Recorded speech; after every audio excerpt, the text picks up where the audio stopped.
Evening, guys. Today I wanted to share with you a little bit from 1 Kings chapter 3, starting in verse 5. It says, "That night the Lord appeared to Solomon in a dream, and God said, 'What do you want? Ask, and I will give it to you.' Solomon replied, 'You showed great and faithful love to your servant, my father David, because he was honest and true and faithful to you. And you have continued to show this great and faithful love to him today by giving him a son to sit on his throne. Now, O Lord my God, you have made me king instead of my father David. But I am like a little child who doesn't know his way around, and here I am in the midst of your own chosen people, a nation so great and numerous they cannot be counted. Give me an understanding heart, so that I can govern your people well, and know the difference between right and wrong. For who by himself is able to govern this great people of yours?' The Lord was pleased that Solomon had asked for wisdom. So God replied, 'Because you have asked for wisdom in governing my people with justice, and have not asked for a long life, or wealth, or the death of your enemies, I will give you what you asked for. I will give you a wise and understanding heart, such as no one else has had or ever will have. And I will also give you what you did not ask for, riches and fame. No other king in all the world will be compared to you for the rest of your life. And if you follow me and obey my decrees and my commands as your father David did, I will give you a long life.'" And what's nice to see there is Solomon knew of his inadequacy in his own strength and his own wisdom to actually govern the people well.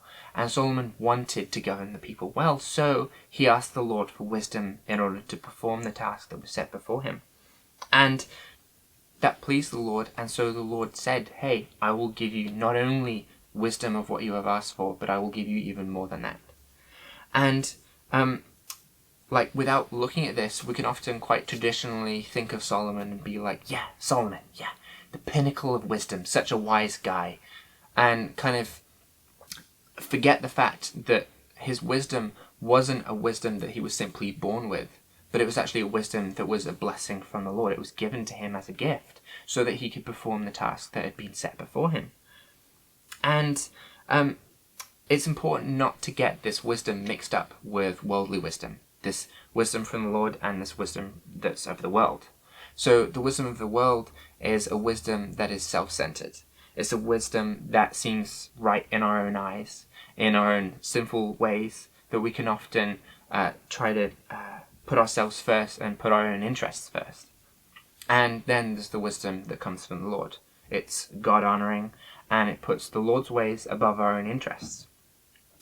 James 3 verse 13 goes even further in this, and it says, "If you are wise and understand God's ways, prove it by living an honorable life, doing good works with the humility that comes from wisdom.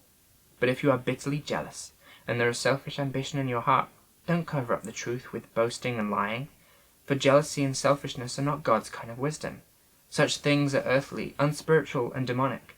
For wherever there is jealousy and selfish ambition, there you will find disorder and evil of every kind.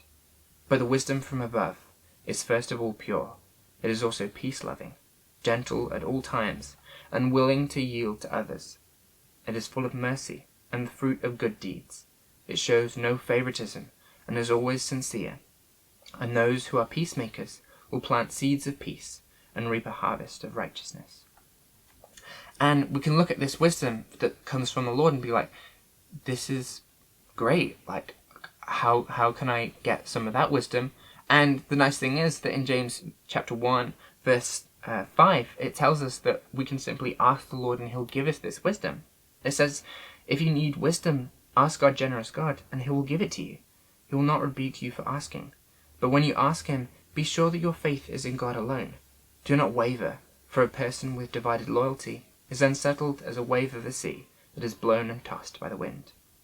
So when we desire to live a life that pleases him, then we can ask for wisdom, and he will give us the wisdom in order to walk in that way. And it's not a wisdom that is proud, selfish, and jealous. It's a wisdom that is God-honoring, peaceable, and pure. And when we ask for this wisdom, it's not like there's going to be some rushing wind, there's going to be light shining on us, there's going to be a choir in the background, and we're going to feel this wisdom flowing through us in our veins like the Force in Star Wars. It's not this experiential thrill ride that we're going to have just full of emotions. It's often just simply given to us in those moments where we need it, where we're called to a certain task and the Lord gives us the wisdom in order to fulfill the task that's set before us. And like you see with Solomon even, when he asked for wisdom, the Lord responded and said, yeah, I'll give you wisdom. And then he woke up, realized it was a dream, and the Lord had spoken to him in a dream.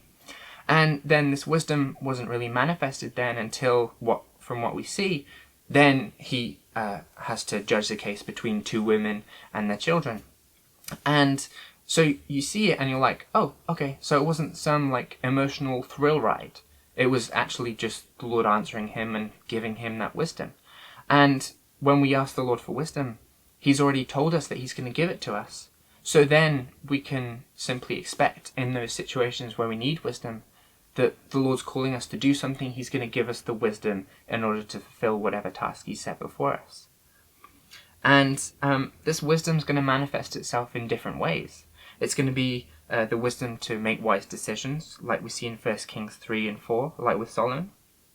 In fact, at the end of judging the case between the two ladies, it says in verse 28 of chapter 3, it says, "When all Israel heard the king's decision, the people were in awe of the king, for they saw the wisdom God had given him for rendering justice." And so then they see, wow, the Lord has given Solomon wisdom in order to judge correctly, in order to render justice well. It can also be the wisdom to perform tasks that we're called to, like we see in Exodus 28 and in Exodus 31, where the artisans and the craftsmen are given the wisdom in order to perform the different tasks that are set before them. In Exodus 31, verses 1 to 3, and then in verse 6, it says, "Then the Lord said to Moses, 'Look, I have specifically chosen Bezalel, son of Uri, grandson of Hur, of the tribe of Judah. I have filled him with the Spirit of God, giving him great wisdom, ability, and expertise in all kinds of crafts.'" And then verse 6, "And I have personally appointed Aholiab, son of Ahisamach, of the tribe of Dan, to be his assistant. Moreover, I have given special skill to all the gifted craftsmen, so they can make all the things I have commanded you to make." And so the Lord gave them this wisdom in order to perform the tasks that he'd set before them. It can also be wisdom in understanding matters. Like you see this with Daniel especially, where Daniel is given this wisdom from the Lord. And in one instance with King Belshazzar, he's having a great feast, and as he's having this great feast, then the writing on the wall comes. And he's quaking in his boots, he's like nearly peeing himself, he's so scared. So he calls in all his wise men in order to come in, and he wants them to tell him what's going on. And so in chapter 5 of Daniel, verse 8, it says, "But when all the king's wise men had come in, none of them could read the writing or tell him what it meant. So the king grew even more alarmed, and his face turned pale. His nobles too were shaken. But when the queen mother heard what was happening, she hurried to the banquet hall. She said to Belshazzar, 'Long live the king. Don't be so pale and frightened. There is a man in your kingdom who has within him the spirit of the holy gods. During Nebuchadnezzar's reign, this man was found to have insight, understanding, and wisdom like that of the gods. Your predecessor, King Nebuchadnezzar, made him chief over all the magicians, enchanters, astrologers, and fortune-tellers of Babylon. This man, Daniel, whom the king named Belteshazzar, has exceptional ability, and is filled with divine knowledge and understanding. He can interpret dreams, explain riddles, and solve difficult problems. Call for Daniel, and he will tell you what the writing means.'" And the Lord gave Daniel the wisdom in order to be able to understand things that no one else could understand. And so these are just a few of the ways that the Lord will give wisdom in the different situations that he may call us to. And that wisdom will manifest itself in different ways, in different times, in different areas of our lives. And all we simply need to do is ask the Lord for the wisdom in whatever situation we're in. And so I want to encourage you guys today to ask the Lord for wisdom in our own lives, to ask the Lord for the wisdom to make right decisions, to ask the Lord for wisdom in order to perform the tasks that he's called us to, in order to have the wisdom to understand things that we might not be able to understand otherwise. to ask the Lord for wisdom to help us to live in a manner that's pleasing to Him. So I want to encourage you guys with that tonight. God bless you guys.